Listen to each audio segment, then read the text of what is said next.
안녕하세요 여러분, 오븐테크입니다.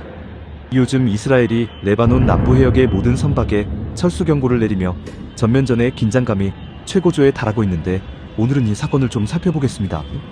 레바논은 경상남도 정도의 면적에 무려 18개의 종교 파벌이 얽혀 살고 있으며, 과거 기독교 중심의 권력 구조가 무슬림 인구 증가로 인해 무너지면서 극심한 내전을 겪은 아픈 역사가 있습니다. 이 혼란스러운 틈을 타서 시아파 무장단체인 헤즈볼라는 이스라엘과의 전쟁을 통해 아랍 세계의 영웅으로 떠올랐고, 현재는 이란의 전폭적인 지원을 받는 레바논의 실질적인 집권 세력으로 군림하고 있습니다. 최근 이스라엘은 레바논 국경지대의 마을들을 파괴하며 안전거리 확보를 명분으로 내세우고 있지만, 그 속내에는 지중해의 막대한 천연가스 자원과 복잡한 정치적 셈법이 복합적으로 깔려 있습니다. 레바논은 과거 1932년 조사 당시 기독교 인구가 54%로 가장 많았고, 이를 바탕으로 대통령은 기독교가 맞는 식의 권력 배분 원칙을 세웠습니다. 하지만 팔레스타인 난민들이 대거 유입되면서 무슬림 인구가 급증하게 되었고, 인구 구성의 변화는 결국 참혹한 레바논 내전으로 번지게 되었습니다. 현재 레바논 무슬림 인구는 60%를 넘어서고 있지만, 여전히 대통령과 장관직의 절반은 기독교 세력이 차지하고 있는 기형적인 구조를 유지하고 있습니다.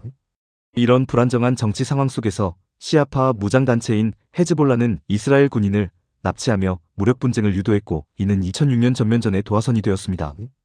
당시 이스라엘은 공중 폭격과 백린탄 사용으로 국제적인 비난을 받았고, 오히려 헤즈볼라는 이스라엘 군에 큰 타격을 입히며 정치적 영향력을 확대했습니다.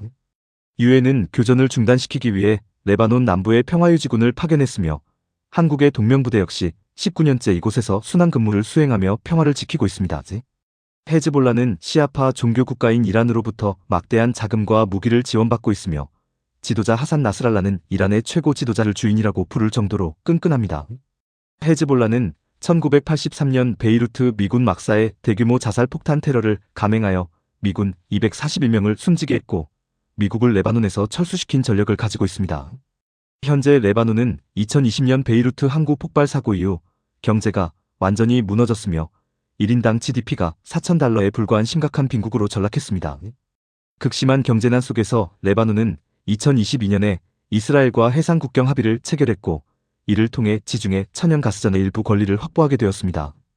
레바논 정부는 천연가스 판매 대금을 통해 국가 재건을 꿈꾸고 있으며, 이스라엘 역시 에너지 자급자초를 넘어 수출국으로 도약하려 하고 있습니다. 이스라엘은 과거 에너지 빈국이었으나 2009년 타마르 가스전을 시작으로 지중해 연안에서 막대한 양의 천연가스를 연이어 발견했습니다. 타마르 가스전 한 곳에서만 2,470억 3의 매장량이 확인되었으며, 이는 이스라엘 국내 수요를 충분히 충족하고도 남는 엄청난 규모입니다. 더 나아가 발견된 리바이어던 가스전은 EU 전체 국가가 소비하는 천연가스의 10%를 무려 50년 동안 공급할 수 있는 초대형 유전으로 확인되었습니다. 이스라엘의 전체 천연가스 매장량은 약 1조로 추산되며, 이스라엘 정부는 자국 내 30년 사용분을 제외한 나머지 70년치를 수출하기로 결정했습니다. 현재 리바이어던 가스전은 연간 10bcm 규모의 가스를 수출하고 있으며, 설비 확충 공사를 통해 수출량을 21bcm까지 늘릴 계획을 세우고 있습니다. 지중해 가스전의 본격적인 가동은 중동의 에너지 지형을 바꾸고 있으며, 이스라엘은 이를 통해 지정학적 영향력을 더욱 강화하고 있습니다.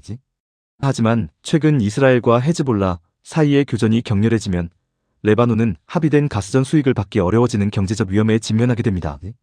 헤즈볼라가 전면 참전을 주저하며 불규칙적인 로켓 공격에 그치고 있는 이유는 가스전 수익을 통한 레바논의 경제 회생 가능성을 완전히 저버리기 어렵기 때문입니다. 반면 이스라엘은 확전에 반대하던 전시 내각을 해산하고, 베냐민 네타냐후 총리가 정권을 휘두르며 레바논 접경지에 대한 공격 수위를 높이고 있습니다. 이스라엘 군은 헤즈볼라의 공격으로부터 자국민을 보호한다는 명분으로 국경 20km 이내의 레바논 주택들을 마을 단위로 폭파하며 제거하고 있습니다. 국제사회에서는 이스라엘의 이러한 행동이 단순한 방어를 넘어 무력으로 영토를 확장하려는 의도가 있는 것이 아니냐는 우려 섞인 시선을 보내고 있습니다.